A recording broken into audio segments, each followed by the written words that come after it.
नमस्कार दोस्तों, मैं Nitin Patil NKP wealth centre का फाउंडर हूं और आज हम बात करेंगे एक ऐसे मुद्दे पर जो आने वाले दिनों में भारत की अर्थव्यवस्था और हमारे एक्सपोर्ट के फ्यूचर को बदल सकता है।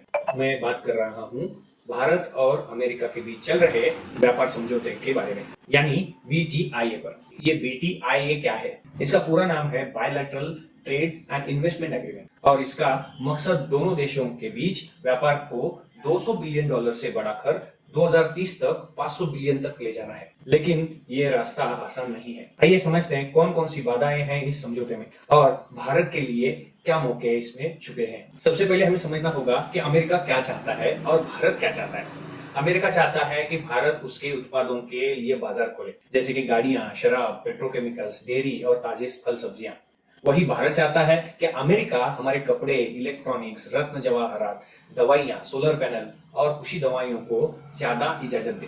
सुनने में तो ठीक लगता है, लेकिन दिक्कत वहां आती है जब अमेरिका रूल्स ऑफ ओरिजिन यानी मूल देश की पहचान को सख्त करना चाहता है। अब ये क्या है? कोई प्रोडक्ट बनता है, उस पे लिखा जाता है मेड इन इंडिया, और अगर उसके रॉ मटेरियल्स अगर चाइना से आ रहे हैं तो ये रूल्स ऑफ ओरिजिन का नियमोल्लंघन हो जाता है। इसका असर भारत पर कैसे पड़ता है?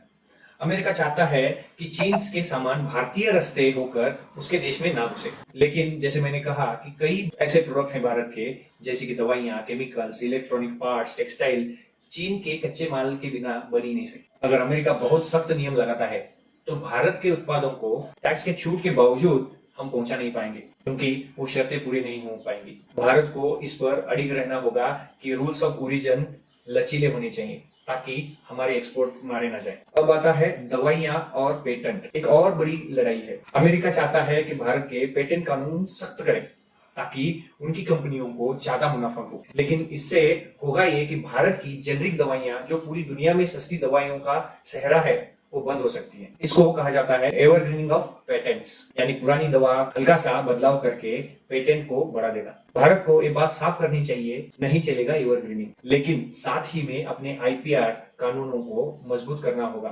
ताकि हमारी कंपनियों को भी रिसर्च और इनोवेशन में आगे बढ़ने का मौका मिले। अब नेक्स्ट पॉइंट आता है कृषि। सबसे संवेदनशील मुद्दा है। अमेरिका चाहता है कि भारत डेयरी, गेहूं, दूसरी चीजों पर टैरिफ घटाए। भारत में ये राजनीतिक रूप से ये संवेदनशील मुद्दा है, लेकिन समझौता करना जरूरी भी तो है।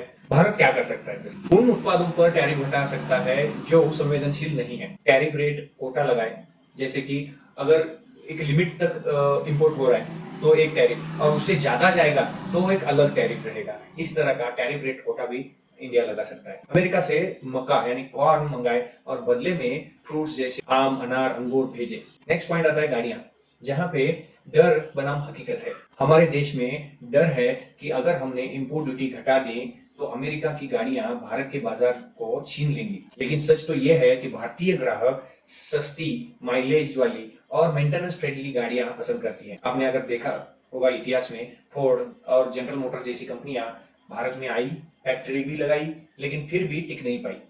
तो घबराने की जरूरत क्या है? बल्कि भारत अगर इंपोर्ट ड्यूटी घटा देता है तो बदले में ऑटो पार्ट्स के एक्सपोर्ट को अमेरिका में बढ़ा सकता है। अब निवेश के बारे में अगर विचार करें, निवेश का मुद्दा यानी कि एफडीआई क्यों घट रही है इंडिया में?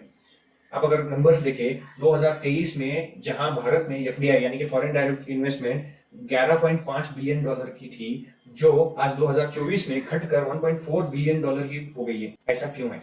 क्योंकि भारत के पास मजबूत निवेश संरक्षण समझौते नहीं है। अगर कोई विदेशी कंपनी यहाँ पैसा लगाती है और किसी सरकारी नियम की वजह से उसका नुकसान हो जाता है, तो उसके पास बचाव का मजबूत तरीका नहीं है। इसीलिए बीटीआईए में इन्वेस्टमेंट प्रोटेक्शन फ्रेमवर्क को भी शामिल करना बहुत जरूरी है, ताकि भारत को चीन के विकल्प के रूप में देखा जाए।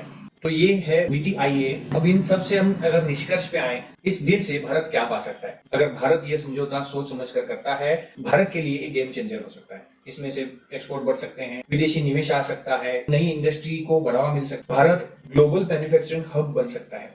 ये मैंने किया हुआ एनालिसिस था। ये एनालिसिस आपको कैसा लगा आप मुझे बता सकते हैं, और अगर इस समझौते के बारे में आपके अगर कोई सवाल भी हैं तो भी कमेंट में आप पूछ सकते हो। और इसी तरह के लर्निंग के लिए इस चैनल को सब्सक्राइब करिए, इस वीडियो को भी शेयर करिए दूसरों के साथ। हम फिर मिलते हैं अगले वीडियो में। तब तक के लिए स्मार्ट ट्रेडिंग करते रहिए।